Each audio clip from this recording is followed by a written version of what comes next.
সন্তান বিদেশ পাঠাইছেন, প্রথম বছরটায় অন্তত কিছু আশা করেন না।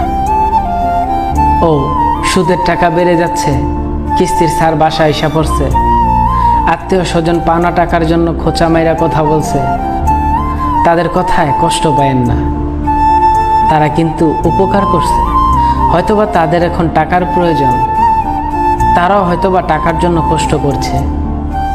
অন্যদিকে যারা হাসি দিয়া কথা বলতো, তারা কিন্তু টাকা দিয়ে হেল্প করে নাই। হেল্প কিন্তু তারাই করছে, আর তাদের কারণেই এখন আমি বিদেশ। সুতরাং তাদের সাথে অভিমান করেন না, তারাই হচ্ছে প্রকৃত আপন মানুষ। আর হ্যাঁ, দীর্ঘ শ্বাস দিয়া কথা বললে হয়তো বা ভাবছেন খুব তাড়াতাড়ি টাকা পাঠাতে পারবো।